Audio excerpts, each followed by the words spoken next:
Well, hello there, and welcome to another edition of Johnny Davis Live. We're here on this Friday, December 20th, 2024. This year is almost gone. It's almost over, man. I'm looking forward to a little vacation. I need a little time off, man. This has been a great year. I always use the term great. Sometimes it doesn't always mean good, even though most of it has been really great, and that means good too. But great as a magnitude. We've done so much, so many things, dealt with so many different kinds of things that it's certainly been a great year, and I'm excited about what we accomplished and things that we've learned, but I'm really looking forward to next year.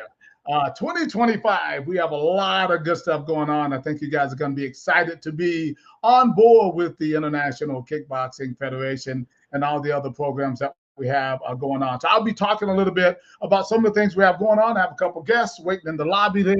Mr. Zion Bailey, Mr. Deuce Carter. I guess Mr. Dakota Gray might be on today. I'm not really sure, but that's who you see in the screen right there, Mr. Dakota Gray in the red trunks, and Mr. Zion Bailey with the blue gloves on there. Anthony Boo is the referee. That was at our last event that we had there at Harris Cherokee Casino. They had a war, right? We're going to talk a little bit about that in just a little bit too. Obviously, coming up here soon, well, not that soon, this next year in March 2025, we have the IKF Spring Classic in Myrtle Beach at the Landmark Resort. Full contact knockout action. Men, women, and juniors will be competing. We have different brackets: A class, B class, C class, and novice class. We give out belts, we give out trophies, we give out medals. It's a great event. Registration is going on right now.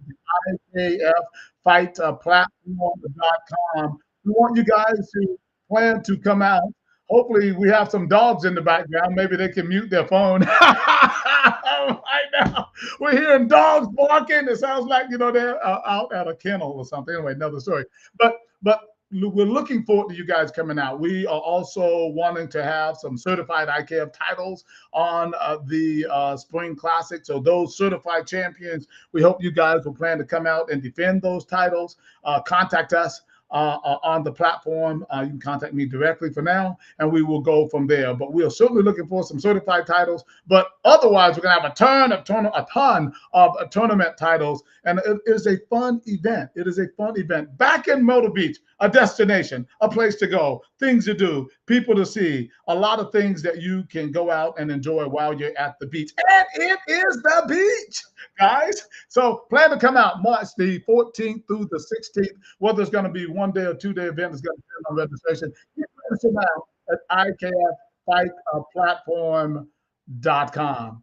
All right. Also coming up in this summer, we're going to be in Las Vegas again at the Westgate Casino. That is for the IKF World Classic. It is a memorial tournament based on our CEO, who we lost a couple years ago, Mr. Steve Fossum. What an exciting event that is. Westgate is a very nice casino, number one. But the World Classic has been around for many, many years. It's going on like 26, 27 years now. It is a premier tournament, great event.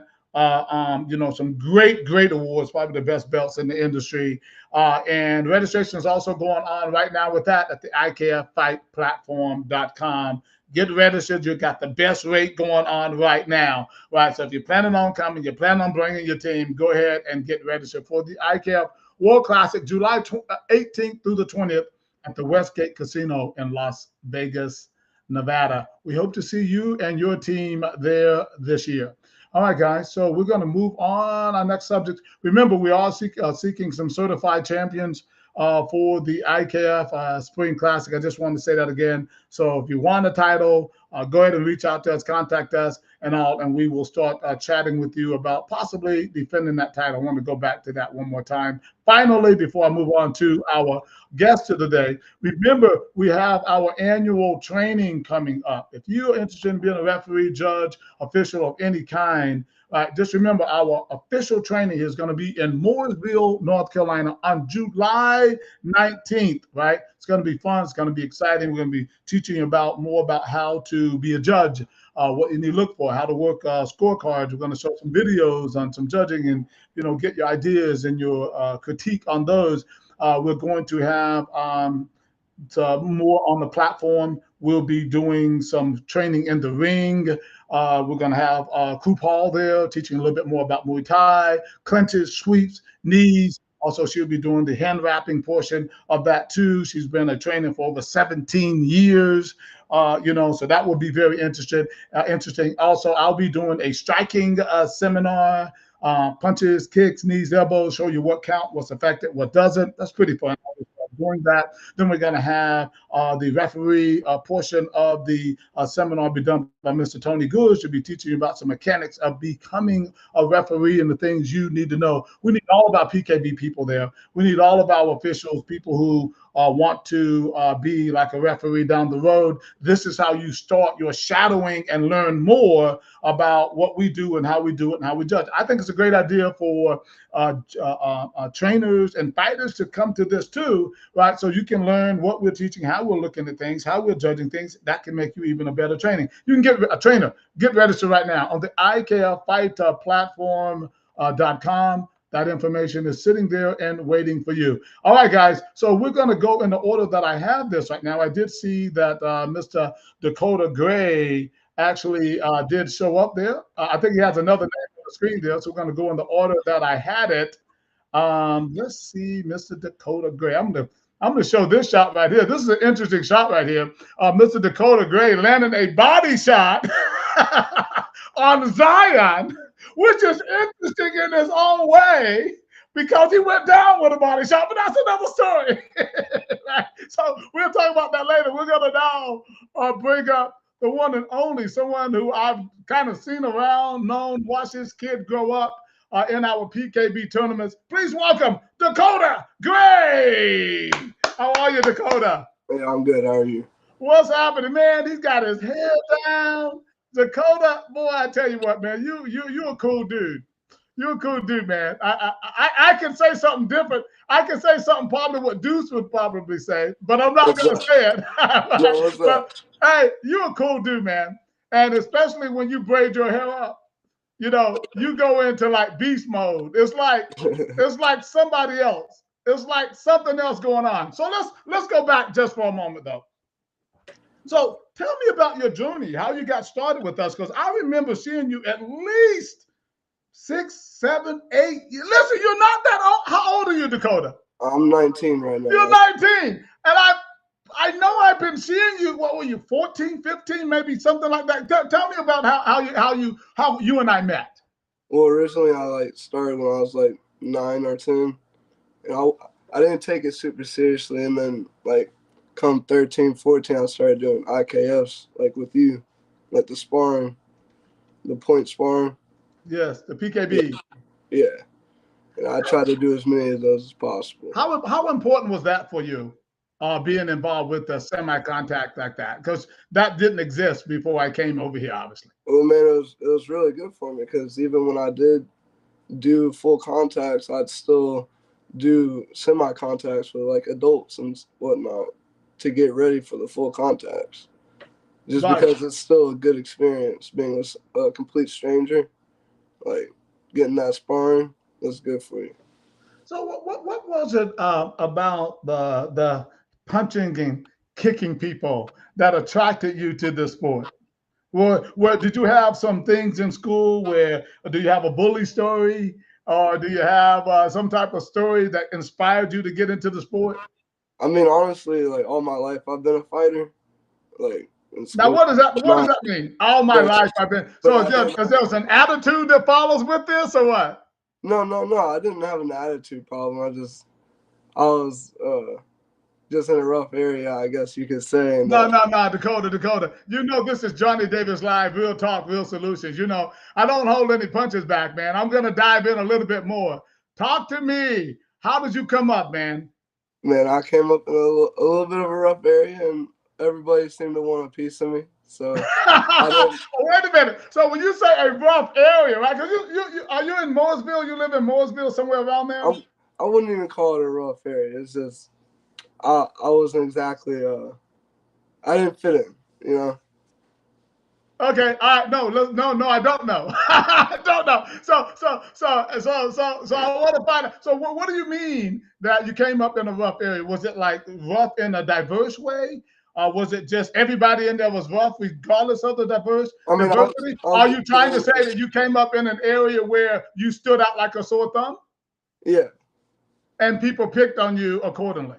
I wouldn't say they picked on me, but like I didn't really get through unnoticed or unbothered.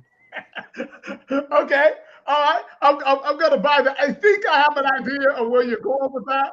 I'm not 100% sure. A lot of people come on the show and they have similar stories, and I get it. Well, so did they actually pick on you, or was it more about you saying that don't mess with me? I want to prove myself.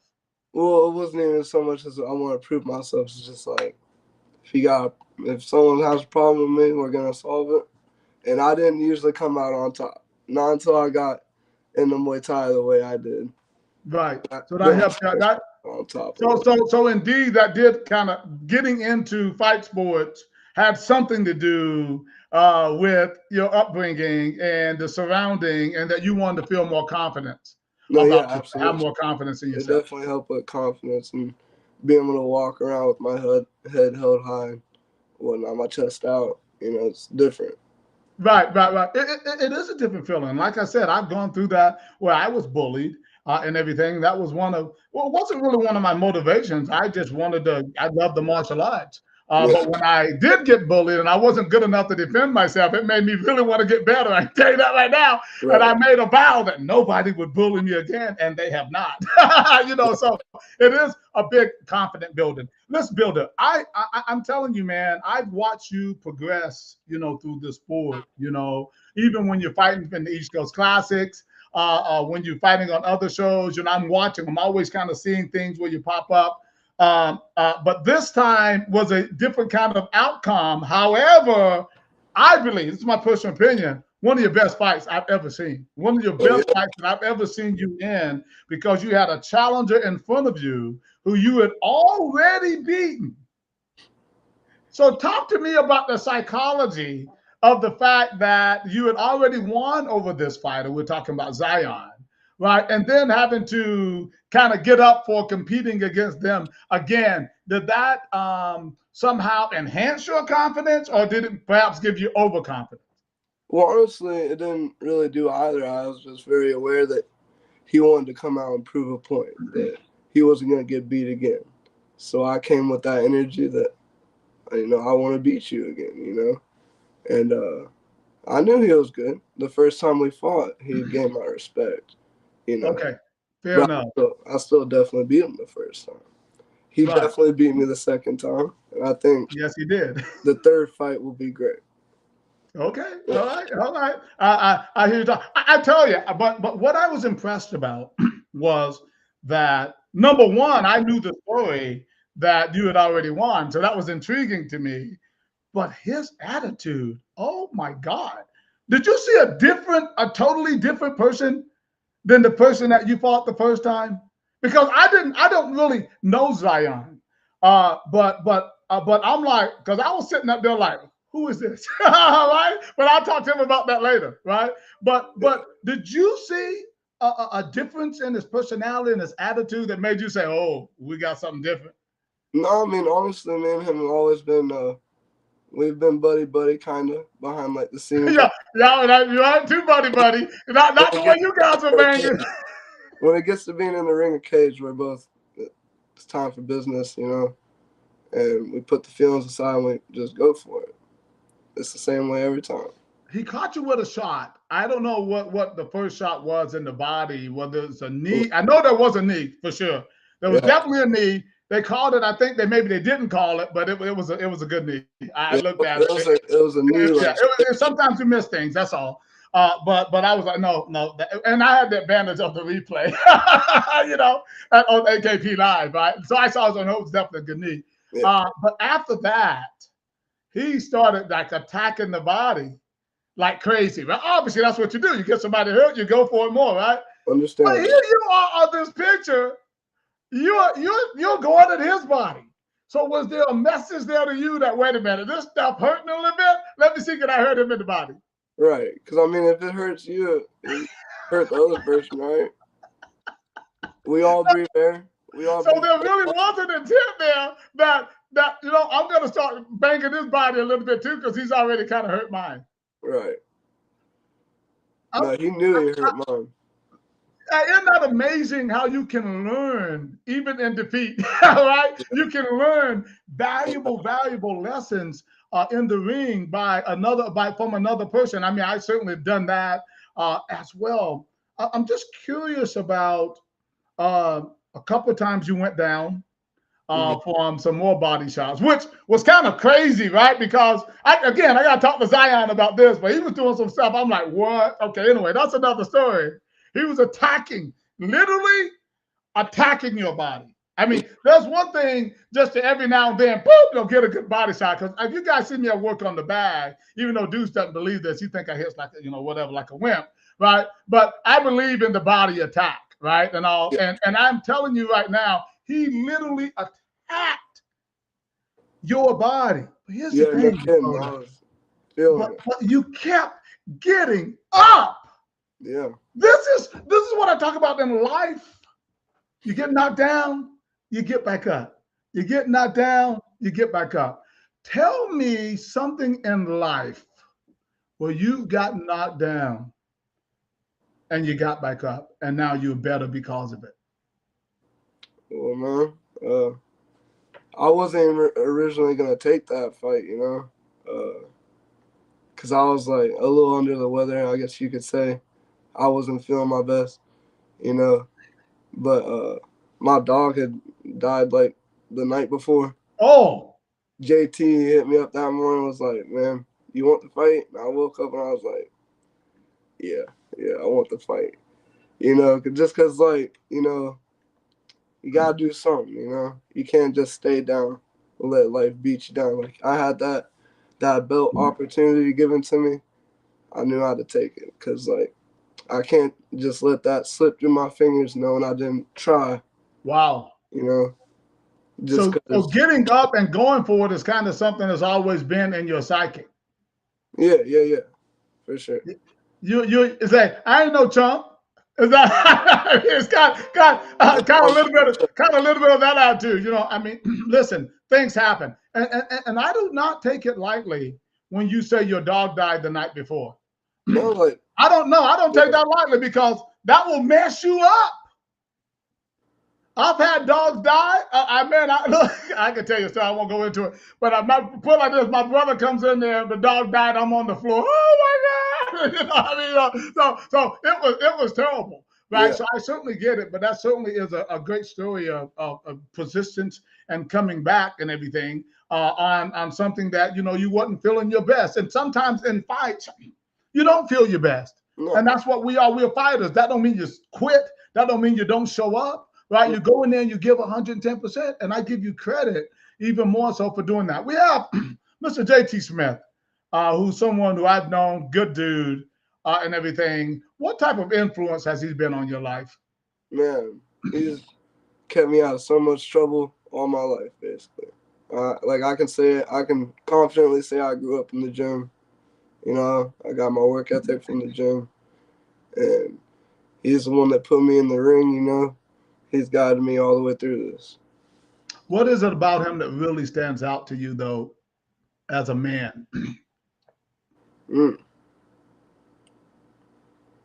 I guess he expects you to be on a certain level all the time. Like if you're not putting in the work, he lets you know it.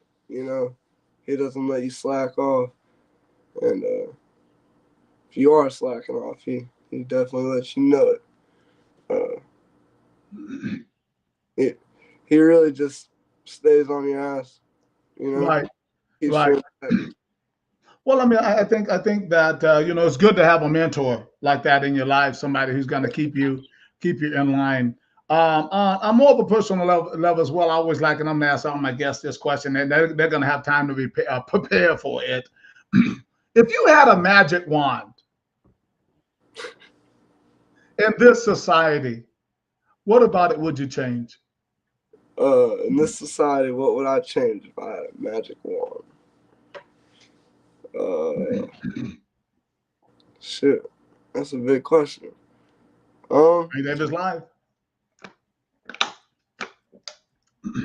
Honestly, just like I wish people could come in the fights with just clean energy, like that's all I got off the top of my mind. In society, you want them to come into a fight with clean energy, with clean energy. Well, you know how some people definitely don't do that.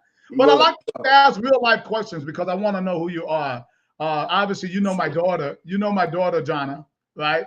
Yeah. And everything. She always talks about, oh, Dakota. She thinks Dakota's a cool dude, and that's awesome. But I like to ask questions about you and about life, and just to kind of get a perspective on you, and how you feel about society, how you feel about where you are in life right now. What are some of the goals that you have for yourself? Really, I just want to be able to be financially stable, get higher in the job I am now. I don't really know. I just want to take the fighting as far as I can, and stay out of the way. So I got to ask you before you go, that name, the way it's on the screen right now, is that the way you spell your name? No, I made that when I was like 13, 14. I'm like, my email. I'm sorry about that. I'm like, apparently I don't know how to spell Dakota, but no. It's all good. I was just a little thrown off. What did you think about fighting at Harris at the casino? How was that feel? Oh man, I loved it. That was awesome. I definitely do that again. Well, we're doing at the beach right now. I like the beach. Yeah, we have to go to the beach. Hey, that place is really expensive. Love it. Beautiful place, but it's very, very expensive and everything. Why don't you give a shout out to your gym, your trainers, and whoever you want before we go? Lake Number Muay Thai all the way, Mooresville, North Carolina. They're great. And JT Smith is my crew. And crew Matt Ryder, he's a great coach. I got Coach Henry at the gym. He's constantly helping us and motivating us. And I got a lot of teammates I can name right now, but the list goes on, Sure. And I appreciate you letting me on the show, by the way. Absolutely. Always, man. You're always welcome and everything. We obviously hope to see you, again in the near future, on some shows. You want to keep trying to move up and getting these champions out there, certified champions. And sounds like to me, just kind of issued a title defense or something, or a rematch to Zion. It sounds like to me that he wants a trilogy. Excuse me, I said trilogy. A trilogy. Yeah, it's a new word. Trilogy. It could definitely be a trilogy because it was definitely a thrill watching you guys fight. And but who knows? We maybe have to, do that back maybe for something bigger. I know he has some other fights and stuff coming up, but we never know. But I just want you to know that we're watching you. We appreciate you. Keep up the good work. And by the way, I see the bag. Speaking of living in a gym, I see the bag right there behind you. You ready to go? You're going to go punch it a little bit right now. That's awesome. Dakota Gray, Charlotte, North Carolina. Thanks so much for being on today, brother. I appreciate you. Y'all have a good day. All right, man. Talk to you later. All right, ladies and gentlemen. Dakota Gray, great fighter. There does some great stuff. He recently lost to Mr. Zion Bailey in a very, very, very good match at Harris Casino. And you know what? It's the kind of thing that we like to see, though. Guts. Oh, my gosh. What a great fight and everything. Let's go ahead without any further ado. We're going to bring up the man that we've been talking about who showed himself off, and everything. He's out of Raleigh, North Carolina right now, at least living in Raleigh, North Carolina. Let's give it up for Mr. Zion Bailey. How are you, sir? I'm great. Thank you for having me. How you doing? You got it, Zion. You got it, man. Okay, Zion, I'm gonna dive right into it with you, man. Who are you, man? Who are you? Well, you just popped up, seemed like from nowhere. From absolutely nowhere. You know you look like Rick James. Anybody ever tell you look like Rick James? I've never been told that one. Hey, you favor Rick James right now. Rick James. I'm getting ready to do my Dave Chappelle in just a moment. You look like Rick James. you know. No, oh, for sure though, man. Listen, again, I get lost sometimes with all of the people and stuff that I deal with. That there's a lot of kids, men and women, who are coming up around me that, frankly, I guess I miss it because I'm going 100 miles an hour, right? And I'm assuming that you've been around for a minute, but I don't know. So to go back with me, tell me how you and I met, if we met. We met PKBs. I was just getting started. I was originally with Dale Sunshine Fry in Southern Pines, North Carolina. Okay. And it's a small gym. We knew we needed. I knew that I needed experience, and PKBs was the best route to go because I haven't been fighting for very long. And the gym, like I said, it's not like a real gym. It was kind of just like I Sure. wanted, and I heard about Dale, and he just started helping me out, and it kind of peaked out quickly because I was the only person that was actually actively fighting in the gym. I was kind Got of it. each and doing little side hustle things. So me and Dale were just like, throw me into the fire. Like, let's just start fighting people. Right, right. Well, but there seems to be a bit of a change up that happened somewhere, because even if I didn't know you exactly from the beginning, you seem like a serious adult now. I went on your profile on Facebook and I saw some of your family pictures, and I saw this young kid only a few years ago in school when you graduated, right, with such an innocence about you. And I'm sure your mom and dad recognize that, right? This innocence. And now though, there seemed to be like this grown man thing, this maturity thing that's happened. What has happened to you in your life since you've graduated from high school that made you have seem like a little bit more of a tough exterior? Well, I like to say that there was a great shift in my life right about when I started fighting. Started growing my locks out. Became I was an agnostic person. I didn't really have any faith in anything until I was about 18, 19 years old. But at the same time, I started training, fighting. I started growing my locks out, became very spiritual, and I just found my purpose in life, and I found my individuality, and it's something I didn't want to sacrifice. So I just held on to that, and that's who you see now. When you talk about your spirituality, remember Johnny Davis Live, real talk, real solutions. I talk about everything. You talk about your spirituality. What about spirituality that you felt like you were missing or that propelled you into that lifestyle? And Um, why do you say spirituality and not necessarily like religion, like Christianity, Muslim, or whatever? What is that difference to you? Kind of two questions. to me, the difference is religion is organized, uh, and religion is good for a lot of people, but for me, I believe that we are all one, and that's one thing I didn't like about religion is that I mean it's an individual thing. Everyone's a little different about it, but I don't like the idea of saying that someone else is wrong in their beliefs. I believe that we all, we cast our own energy, and what we believe becomes real. That's we are the fine line between the physical and the spiritual realm. Uh, so that's kind of why I shy away from religion. I do pull heavily from like Rasta and from Christianity, and I've been reading the Bible, but I kind of do it by myself, and I just kind of listen and I sit with God and I feel it in my heart. So it's a very individual thing for me. And that's kind of the difference between religion and spirituality for me. It's just the individualism because What, what do you think about that difference in when some people who does not, a lot of people are afraid of what you're saying. Okay. They're afraid of that individuality. They're afraid of the spirituality concept, because they feel like that doesn't necessarily give you a specific guideline to follow, like the Ten Commandments or other commandments that they have in these organized religions. What would be your answer to that, and how do you find those guidelines in yourself to keep you on the straight and narrow? For me personally, the blood of God runs through my veins, and I trust in that feeling that I get in my heart and that I get in my soul whenever I'm reading the Bible, to know what is right and what is wrong in my life.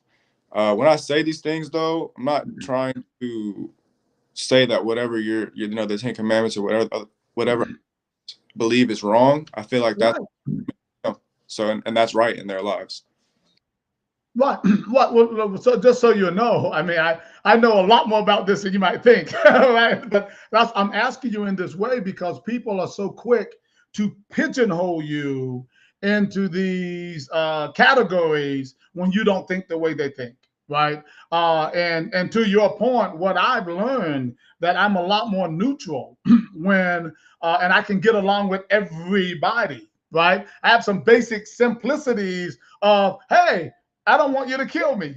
No, I don't do drugs. No, I don't. I try not to lie, steal, kill, and cheat, right? No, there are certain basic things that I think all of us really want, regardless of your belief, right? And so I think that, and so I have a lot more tendency to agree with what you're saying. If you can find that balance in still living a good life and not making, some people might be like the way you think, and they might say, well, I can do whatever I want, which we can. However, there are certain areas there of respect and disrespect for other people and yourself that I think you can easily cross that line and take you into a detrimental area in your life or other people's lives. Does that make sense?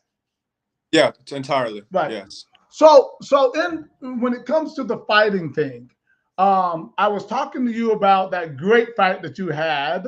I was talking to Dakota, that you had with Dakota in Harris a couple of weeks ago. One of the best fights of the night. You attacked his body. Now, I want to go into that a minute. That is something rare in Muay Thai and kickboxing today. They will attack him with knees, but very few people attack him in Muay Thai and kickboxing with hands the way you attacked his body. Where did you get that from? I mean, that was the start. I started off, with Dale, and we were just boxing. Dale, and by the way, Dale had some killer hands when he was fighting. I remember Dale back in the day. His hands are solid. Yeah, Dale Sunshine Fry, him and Randy Ballard, they're my trainers. They're my original trainers back home. I know both of those guys. Yes, yes. Shout out to both those guys, man. I mean, really, truly a blessing. God had put them in my life, and I knew that I had to pursue that passion because I had such great support. But yeah, Dale would spar with us. He would spar with me, and we would train together. And he's a bit older than I am, but I learned he didn't really have to speak it to me too much because I could just see from his technique. I learned the importance of technique, and I learned the importance of, like, when you're sparring, the way he would hit me, like, it would make my head like snap. Like, it was the technique. And he comes from, where before martial arts became all blended, it was just kickboxing for him. Right. He specializes in that, and he really showed me the importance of, like, the simple technique things. Like, you don't even need a lot of power if you're throwing the technique correctly, you can land it. And that's what he was showing me. And, like, he would land clean shots on me, and they were so clean, it didn't hurt me, but I knew that if he added just a little bit of power to it, I would be on the floor. Right. So you took that notion obviously in the ring with you in all of your fights, but in particular that body attack that you did this time. There seemed to be something else though this time. Was it because you hurt him with the knee early on? But even if you do that, you still you gotta understand now, fighter. I'm a fighter, right? I'm trying to get to that something in your brain that made you attack, and not just punch to the body? You attacked his body, man. What was it? What was that notion? Did you see something that he didn't like it? I mean, what was it? So, the first fight, obviously, we all know he beat me unanimous decision. And that's whenever I was training with my team in Southern Pines. And I was just boxing. Didn't really have much else to my bag. And the difference was, Team Apex was the difference. Team Apex and Don, they all took me in. They showed me, like, I needed to have more threats to show him in order to really be able to attack him, because I was so limited before that I couldn't fully attack him. You know what I'm saying? So, Don and them, they showed me that the importance of, striking with my knees and my hands, and the importance of pressure whenever you see that you have that opening. And so that was really the biggest difference, was the fact that he not only had to deal with me attacking him with my hands, but it was also, now I have a solid clinch, and I can throw the knees as well. And that, mixing that all together, just a lot more for the opponent to think about, and makes it easier for me to attack. No, so you diversified. Exactly. You Yeah. diversified. So how do you think Don, who we have up on the screen right now, because Don, he speaks softly. All right, Don speaks softly, and and all, he's pretty strategic in the way he coaches and stuff like that. What about that attracts you? So whenever I was in Southern Pines, me and Dale would go up to Apex. We went a couple times, and he helped us, and it just felt like family. And Don, I like that because I'm very, I like to be calm in the ring as well. So I like his calm approach. It links with me perfectly. But yeah, it felt like family there in Apex. And I could see the passion, and Don wanting me to get better as well. And he's made a lot of sacrifices for me too, because I'm out here in Raleigh by myself, living on my own, and I pay my own bills, and I do all that stuff by myself. And Don made sacrifices. Whenever I couldn't come up and pay him, he would allow me to continue to work out with them, and I'm super grateful for that. And That's real talk. yeah, and just someone seeing that potential in you makes you trust yourself and makes you trust your team that much more. So very, very grateful for that, and just I can't even express it really. Yeah, how having someone like that in your life at this kind of critical time, how essential do you think that is to you and your motivation to try to be successful? Um, it was a part of God's plan that He had for me, and whenever I knew that it was where I needed to be, because He was making the sacrifices for me. And it also just made me, like, whenever I came to the Fall Classic, that was my first time representing Team Apex with Don and them, and then I know I had to show out, because I know that these people are supporting me, and I have to give back to them somehow, and that's by getting those belts and showing out that that Team Apex has something to say for all these guys as well. So, Right, right. Listen, I mean, you have your personality, attitude is actually, just awesome. I still think that you went into beast mode on this last event. It was almost like you were angry, in there. And maybe you were, because that's a part of fighting too, as long as you can control it, right? And I tell you, you went in there and you were basically one of the most impressive people of the whole tournament. I thought I would wait till I got you on the show to say that. I did tell Don that. I said, "Who the heck is this guy?" I do know. We just had a conversation, I think, today about another fight you have coming up, February 22nd, back on Don's show in Triangle Kickboxing Promotion, which he is matching for. By the way, for those who might be interested in getting on that card, you can contact him at Triangle Kickboxing Promotions on Facebook. But he has a great card. He does a great job. He's passionate about it, and I really appreciate him being, a part of the IKF.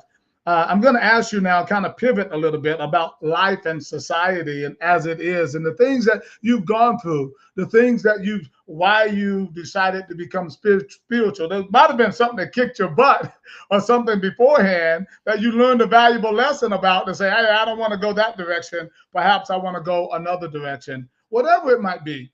If you had a magic wand, what in this society in this society would you change? I mean, you could say a lot of things, uh, but ultimately, I wouldn't change a thing, man. I really trust that, Jah has a plan for the world. I believe in the philosophy of yin and yang, and there's a balance of good and evil. And, throughout all the evil, there's people that are being inspired to create something better. So I trust the youth. I trust God. I trust Jah. Like, I wouldn't think, man. I know that there's something better for us, and we What need this. We need to indulge in this to get to that point. and I certainly agree with you. In this society, we can trust God, Jah, by whatever name. But what about our responsibilities as humans? When we see so much hate, so much bad stuff that's going on, people are doing it every day. People are speaking it, especially on the internet. There's a lot of crazy stuff. There's a lot of hate. There's a lot of hate for many things, including racial hate. By the way, you're a biracial person. You have to deal with that in society. Speaking of that, though, I do want to, real talk, right? How has that been in your life? Being biracial in this society, how do you see that as um, maybe different than other people see it in society? Is it different, do you think? I know you don't really know how another person might feel, but what has been your perspective on that? Having I think, an African American dad. I think he's African. I'm not sure. He might be African He's African American and Jamaican. and Jamaican. I know. I felt something else. I just felt something else, right? And your mother is European. How do you see society as being a part of an interracial family like that? Well, it's certainly changed. Whenever I was younger, it was, I was too white to fit in with the black kids and too black to fit in with the white kids. Right. But How now, did that make you feel? um, I didn't really mind it whenever I was being and just overstanding life and just being happy that I'm alive. But now I kind of see it as like, I don't really see. I mean, I'm mixed with so many different things now. Like now that I've started to like kind of learn, like I've got some Native American, I've got Irish, Right. Jamaican, all Right. these different.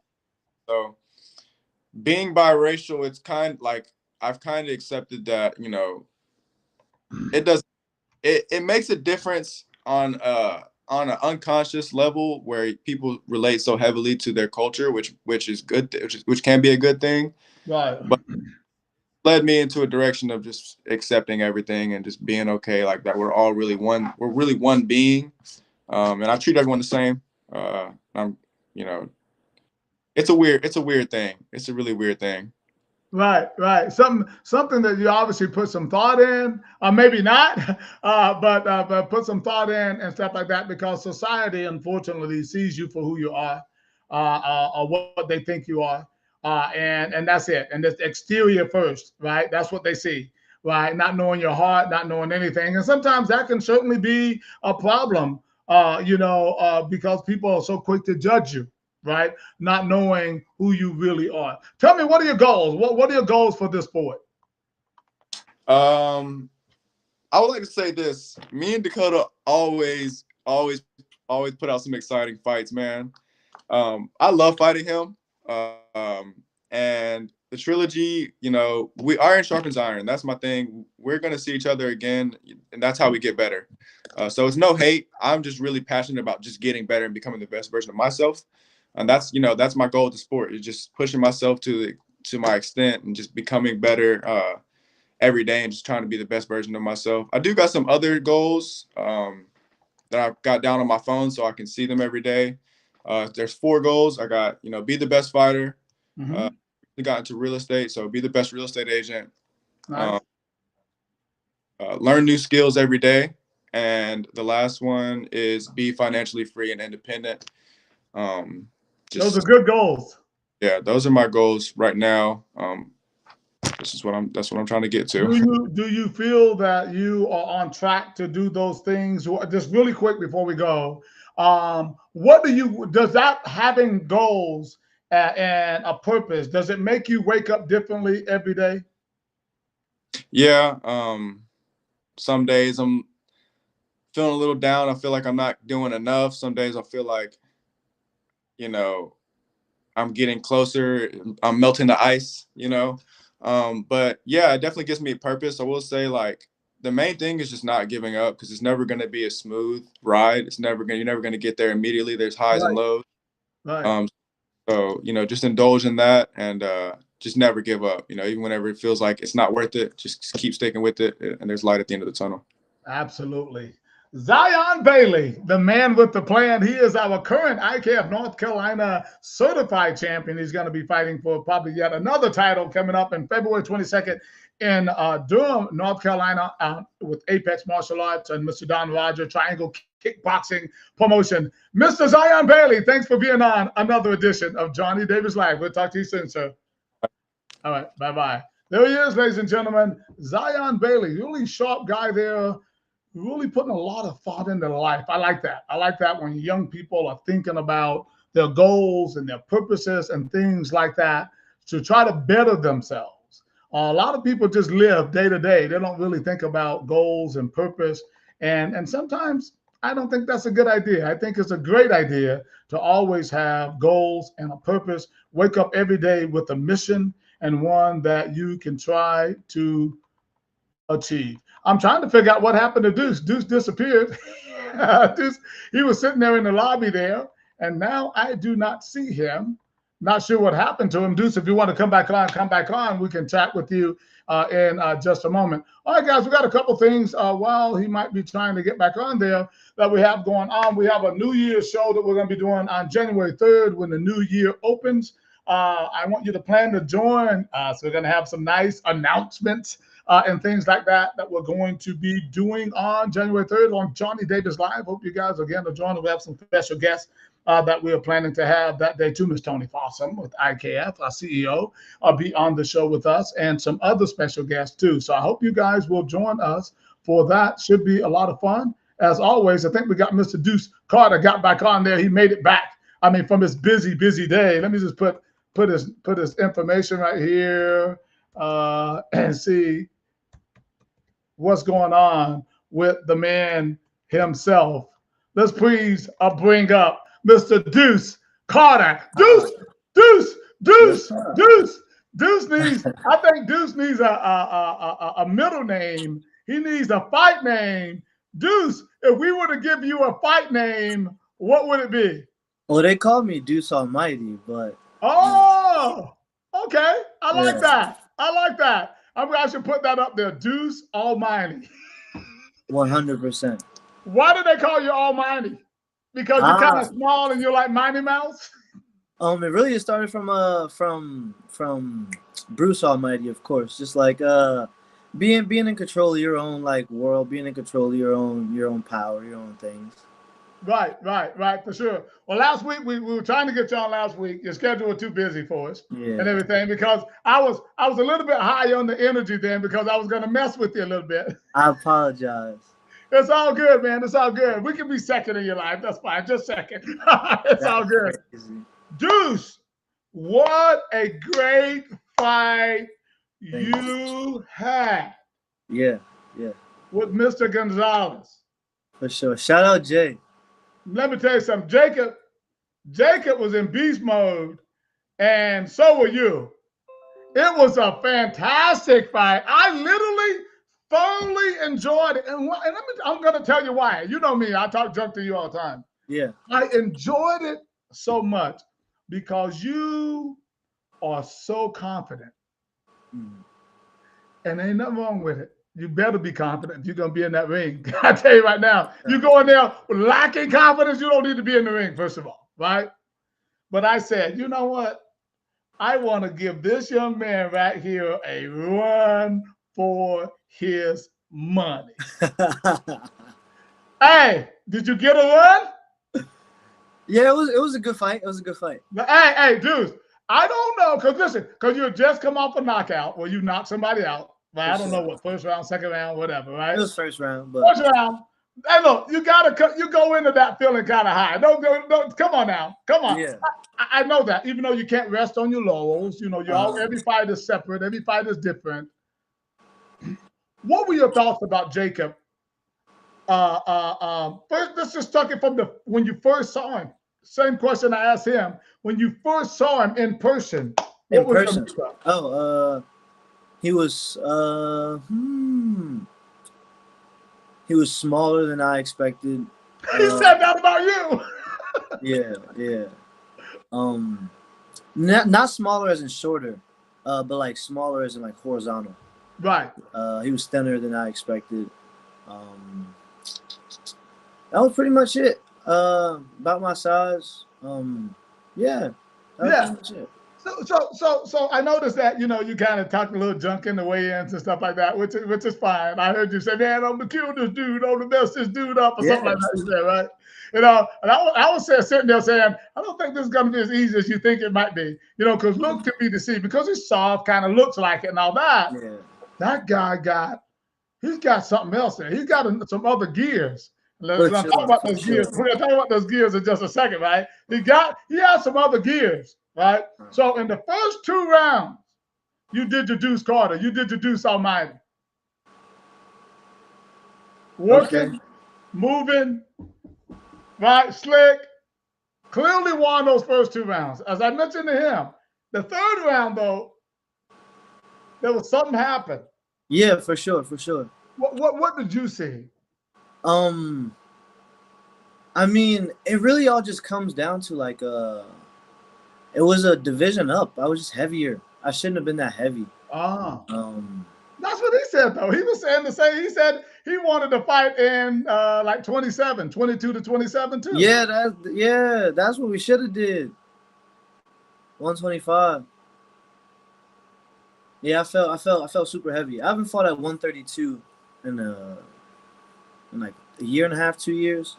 So that's been a little bit. But did you feel the weight? Did you feel that difference when he landed a shot? Not when he landed. It was really just like I wasn't as fast. Like from the initial start, I wasn't as fast.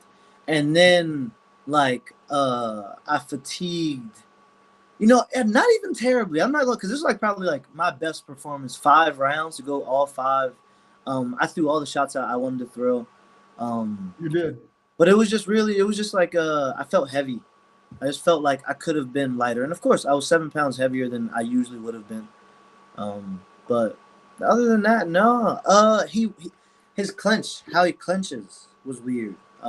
He doesn't swim. So like explain that to me. Yeah, so like like in the Muay Thai clinch, you have like your collar tie, you have your elbow tie. Yeah. He doesn't swim. He uses 2 T-Rex grips, and he only controls your biceps. So like when you go to swim inside, he just tucks in. When you go to swim outside, he tucks up. So like it's hard to swim in and actually clinch. So like that was really hard. Right. That's kind of like how he weighed on me like in the early rounds. But like I can knee from there, but it's just like it's annoying when like you're used to swimming. I get it. Just working. Right. Exactly. So like that was a little bit different, and that's kind of like what also slowed me down. But like he was picking up his pace, and then my coach was like, "You pick up your pace as well." So it was like we were both trying to keep like a 100% pace for 5 rounds. Right. We honestly did a pretty good job. I'm not gonna lie. Oh no! Listen. I thought it was exciting for all 5 rounds. It was exciting and intriguing. But that's one of the reasons why I talk about more rounds. Yes. Not so much at this level, but certainly at the next level, right? Yes. I talk about those 7 rounds and 9 round fights because that's the true teller right there. That goes into those championship rounds where if you ate that pizza the night before, it's gonna come out. 100%. Right. And so I saw you kind of waning a little bit, in the 4th and 5th and stuff like that, and why it was a split decision. Right? Because he was making a strong comeback in those latter rounds. Yeah. And you just by your own admission, you said that you felt like you were getting a little heavier and not as fast. Yeah, I mean, I initially felt heavy. Like even in the back, like I'm not like one of those people like I'm not gonna lie, I just like slept before a fight for the first time, like the fight before this one. So like in November. So it was my first time ever sleeping in the back. And like I ate too much like the night before, like not the night before, but the day before weigh-ins. I ate a bunch. I made like half a box of pasta, ate like 2 steaks. Wow. Like, I mean, I'm lucky. I'm a small dude, so like 132, I weigh that regularly. Like that's like how I could weigh in right now today Right. at 132 right now. Wow. So like, I guess I took advantage of being within weight. And I didn't keep myself like disciplined like I probably should have. Lighter foods, more meals. That's what it really would have felt like. Well, what do you think the biggest lesson you learned out of having a fight like that, though? I probably should have. I don't want to like take this away or nothing like that, but like he was sick as well. So he was sick. You know, he didn't train as much, but like I had messed up my hand in my fight prior, which was like 3 weeks before that one. And I was like, you know, I'm in shape, and it was Thanksgiving week. Like not on like on top of that, you know, it was Thanksgiving week. I'm out of town. I was like 9 hours away from home. So like it was just a weird few weeks leading up to a fight, to a championship 5-round fight, you know. Right. So but like I probably just would have stayed more disciplined with my training as well. Stay more disciplined. Probably would have been the old thing. Right. Kept my food right. Worked out a little bit more. Maybe ran instead of like I knew I couldn't hit the bag. I knew I couldn't hit pads. I could just kick and clinch, and I should have probably shadow boxed more.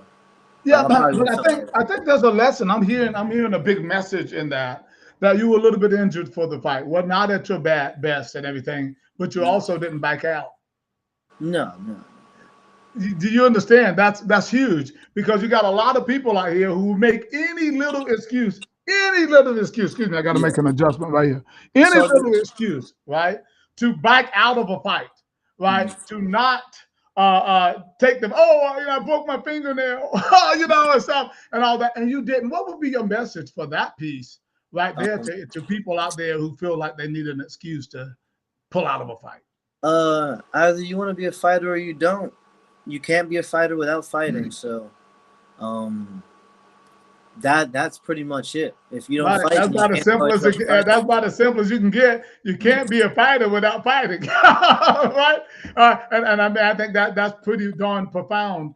You know, but did you like the Harris Casino? Would you like the facility? Okay. Yeah, I enjoyed it. I found out that I don't think I'm a gambler. I don't think that's my thing. Which was nice. But like yeah, it was really nice. The venue was nice. Like the 3 levels. Like there was also the poker tournament was the same day. Yeah. So getting to see like a bunch of another event going on. And there's a lot of people walking through the hotel. It was pretty cool. There was food trucks outside. Yeah. Some good food trucks too. So a soul food truck was fine. Yeah. That was with the gambling. That was with the poker guys. But I will tell you, interesting enough, you know, I go to Vegas. I do the fights at these casinos and different places. Although we're going to Myrtle Beach now, you know, we're going back to Myrtle Beach. 100%. But because it's just so expensive. It's just too expensive for most people. It just is. Yes. You know, I have still yet pulled one slot, played all those little coupons that I have, all those things. I've not done it not one time, just so you know. Yeah. And no religious reasons or anything like that. It's just I just don't. I'm just not my thing. I mean, stuff like that. I will buy a ticket. You know, I'll buy a lottery ticket or something. But I just when I'm out there, I guess I'm focused. I've never actually played anything like that. So what does the future hold for you? What are you looking at? I think I was told that you were not available for Myrtle Beach. Yeah. So what are you looking at in the future? Honestly, I'm looking at taking the big jump. I have 17 amateur fights, you know, over the last 5 years. Mm-hmm. I've done 8 PKBs.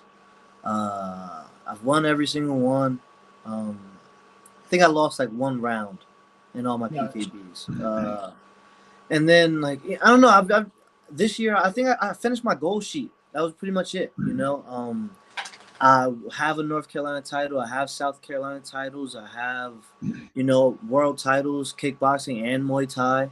Low kick. I have. Those are tournament titles. You know, it's all the same. I think it's a little different, yes. Yeah, it's a little bit different, but like, you know, an opponent is an opponent. They all have hearts. So it's like I'm gonna take the big jump next year. I'm gonna go into pro, and it's really just looking at what that looks like over the next few months. I'm trying to heal back up over this. Like that's really why I'm not doing March. I need to heal up. Right. I heard. No, I was told that. I wasn't gonna say that. I was gonna say Yeah. that. No, I No, was told that. and like at Rogue we do like a lot of it was my time half this year, 90% of this year. Right. It's not my time for the first 6 months of next year. Gotcha. That's like everyone else's time to get their fights, get their PKBs out the way. Right. So yeah, going pro next year, that's gonna be the big thing. Becoming a professional fighter, making it happen, becoming the best in the world, but the real way. It is like I told you, it is another challenge when you go pro, and fights are a lot harder to find and all that. Just know that they're a lot harder to find. Yeah. And I think that, in my personal opinion, even on my show, that you should probably give us a call, right? You and your trainer, right, and have a conversation. Let's find out, where that can possibly lead and what can possibly be done to solidify a better roadmap and a path, for you that makes sense right? Sure. And all because again, in the pros out there, I get calls all the time when people trying to find fights and all that. Just if you guys want to have a conversation, you and your trainer, we'll do a Zoom call. We'll get on. We'll have a conversation. Real talk. Real talk. Someone who's been in the business, understand the business and stuff. And it's not that it's a no, don't do it. It's just a matter of you need to make sure that you understand when you step into that category, there's like no going back. Yeah, no, 100%. Right, and so you want to make sure that you have the things in place that can propel you forward to get to whatever bucket list and goal that you want to try to reach in your fight career. Yeah. Switching gears just for a second before we go here, is about the magic wand, about society. And I want you to think about society as a whole. This is not about fighting. It's as a whole, because I like to try to deal with these things because, again, I have a whole nother side of things that I talk to people about how I would like to see society, things that are happening in society. If you watched any of my shows in the past, I kind of get into that. So if Deuce Almighty Carter, and let's emphasize Almighty since we're talking about a magic wand, right? What in society would you change? Would I change? What would I change? What would I change?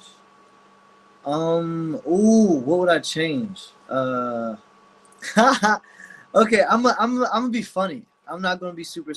Okay, I'm gonna give you two. I'm gonna give you one serious one, one joking one. The joking one is gonna be once you turn like 50. Nah. Okay. Let's say 65. Once you turn 65, you got to take a driving test every 4 years. New driving test every 4 years. Okay. I thought you were going. You might mean that in another way too, right? Nah.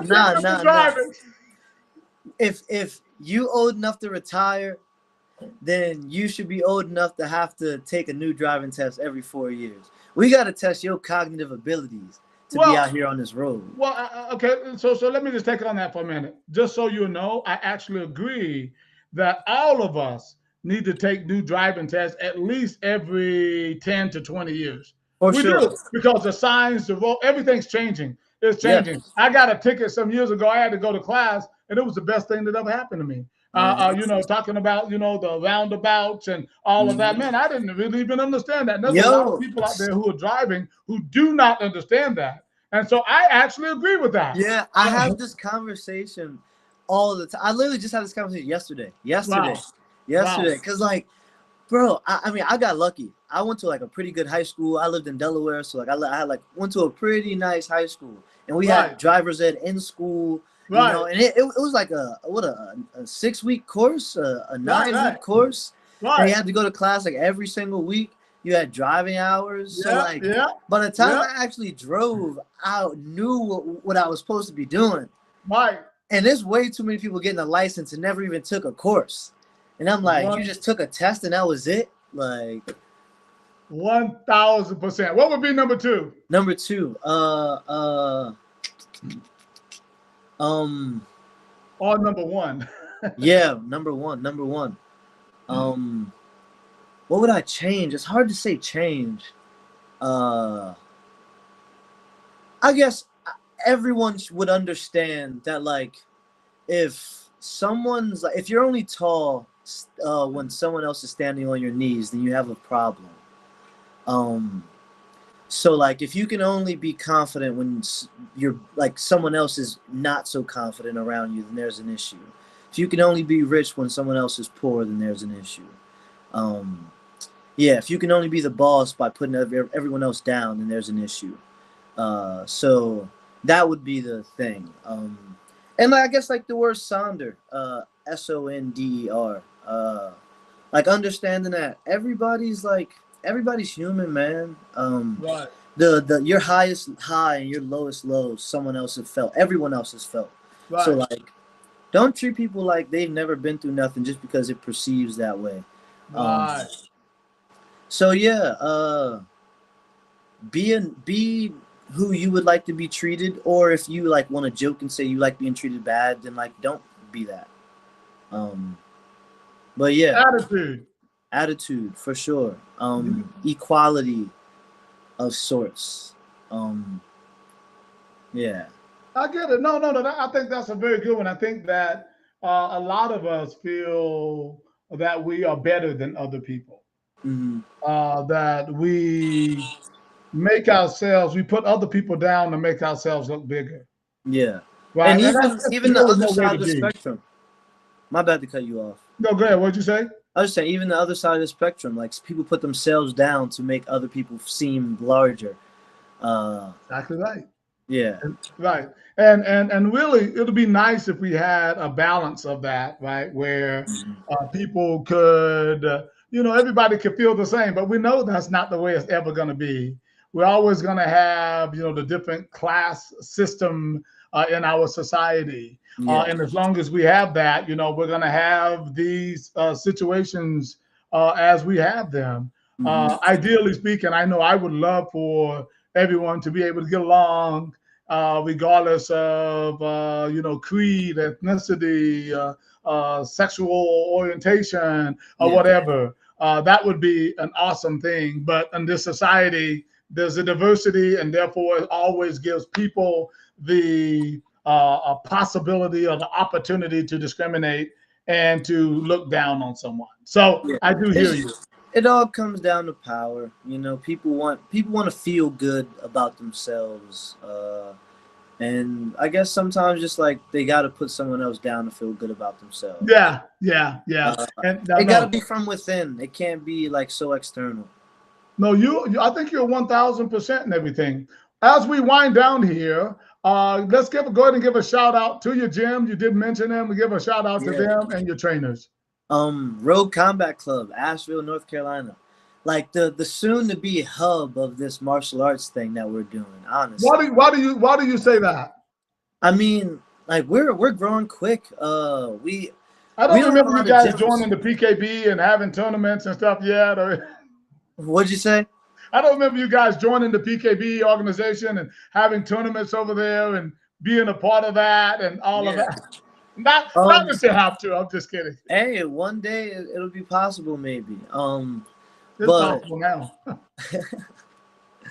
Dang, I don't even remember what I was saying. But Rogue Combat Club, Asheville, North Carolina. Well, you were gonna say what you were gonna say, and I'm sorry I interrupted, about how Asheville was gonna become the hub for martial arts and fight sports, and something to that effect. Oh, well, I mean, we're 2,000, 3,000 feet above sea level, altitude training. I'm sure a lot of these guys felt it fighting in Cherokee, didn't have the wind like they normally have. And we have like Eighth Element, which is like a clinic that you can come in and like get altitude training, get PT work. We have the sauna house, a place where you can get your sauna and your ice bath, your cold plunge. For sure. We have, in our gym, We have like in-body scans, so you can like find out all the stuff that's inside of your body, how much water, how much fat's around your muscles, your BMI, but like deeper than the BMI. On top of like we have Temple Muay Thai, you know, another Muay Thai gym. We have ATT Asheville. We have Road Combat Club. So like we have a lot of martial arts, and we have a lot of good martial artists that are like finally coming up. You know, Eden Maney out of Temple, who has like or just lost his 154 title to Dakota. Right. Me, who's the 125 champion and all the things. We have Justin Carrillo, who was supposed to fight on the card, but opponent just didn't work out. Right. Who's the kickboxing champion at 185 or 170, right. 175. So like Christian Williams, who's soon to be champion at 185. You know, we have a lot of names, a lot of guys. John Yaros, who's in the 4-man, about to take a title in March. Like we have a lot of guys in Asheville. Not to mention like some of the women out here. But like we're grinding, we're doing the thing. And we're doing the real thing, the everyday work, you know. Right. And then again, on top of that, we're training the same times that all you guys are training, except we're 3,000 feet above the sea level, you know. Right. I mean? Like, You feel that gives you an advantage. 100%. Altitude training is a real thing. You see all the people buying these masks, you know, like that's a real thing. We live there though. We don't have to like go and get these things. When I walk outside, it's happening. Right. That's so, interesting. I fought in Denver, Colorado many years ago. And everybody was warning me about the altitude. Oh man, you know, you better be careful. I felt like it gave me gas. I don't know what it was, but man, I fought 12 rounds. I was like, I was like, oh. And by the way, did you see that, Deuce? Did you see that hand spin? Nah, they click. Deuce. So let me be clear before I close out with you here, Deuce.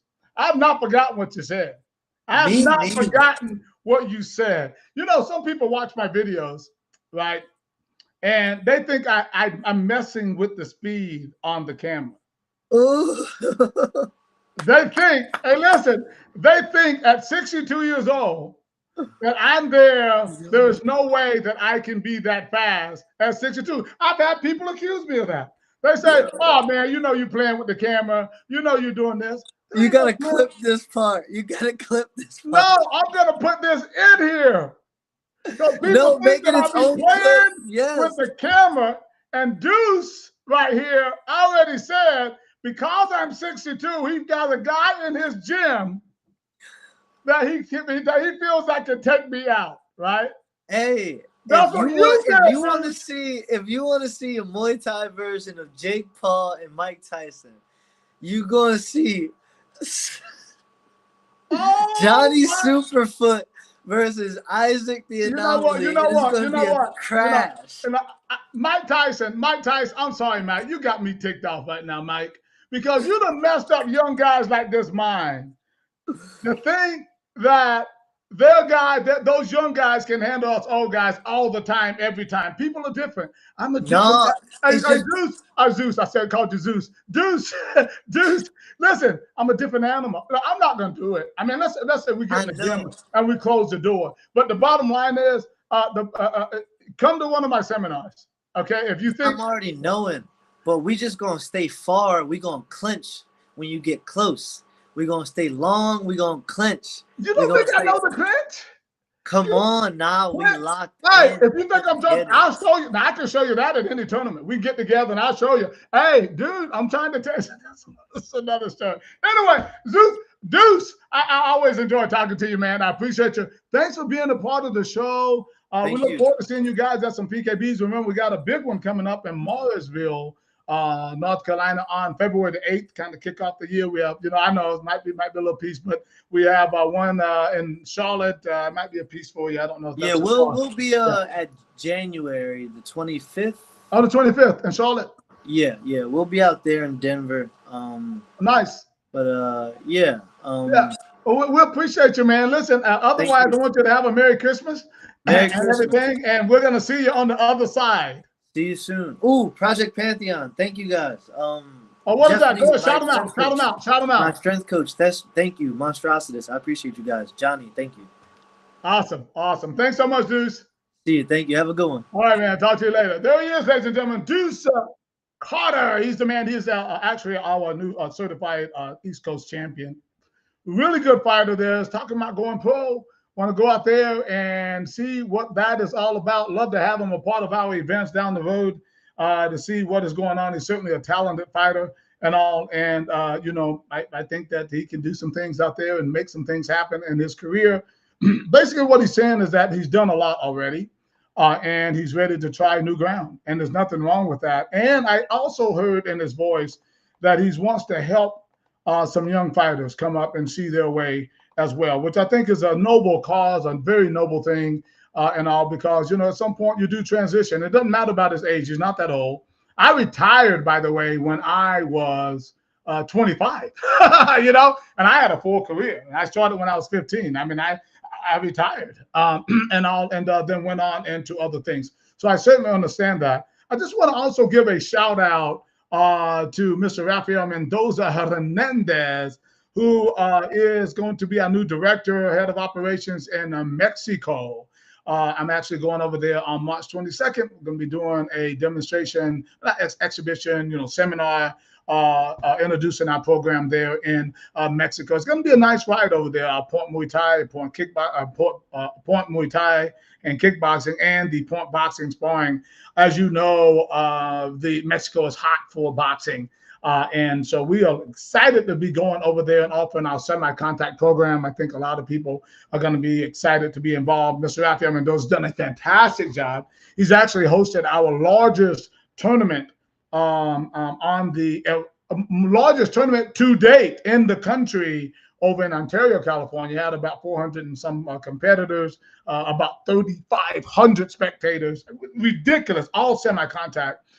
So he's a very good promoter. He knows what he's doing. I really appreciate him being a part of the organization, as I do my other directors, obviously Ryan and Jackie and all that. So we're going to be doing some nice announcements, some nice awards and things coming up on our January 3rd show. So I hope you guys will certainly join us, you know, for that special event or special show where we're going to have a lot of good people on there and talking about a lot of good things. Reminder again, guys, coming up in March, our IKF Spring Classic, that is March the 14th through the 16th.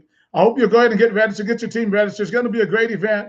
A lot of belts, a lot of trophies, a lot of awards. We also have the semi-contact that's going to be on that event too. So plan to join us. Get registered now, ikffightplatform.com for that event. We do have our training coming up as well. As I mentioned earlier in the show, if you guys want to be an official, you want to learn more about how to judge, how to referee, and how to score the fights the way we score fights, et cetera, you should plan to join us for this event. It's going to be something good.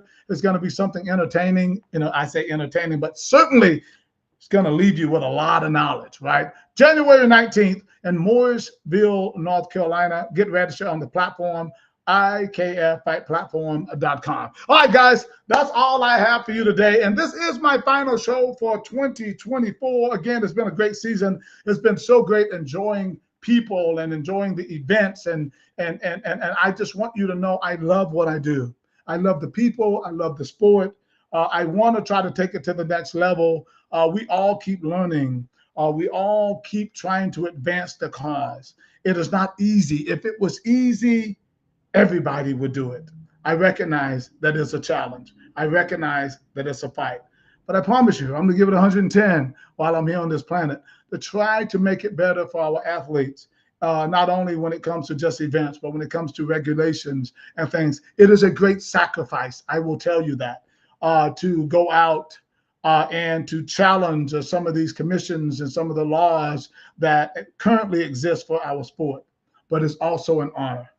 It is an absolute honor for me to have the opportunity to do this, to follow this passion that I had since I was 12 years old, and to try to make it better for these athletes who I know many of them are yearning to become world champions. They're yearning to make more money in something that they love.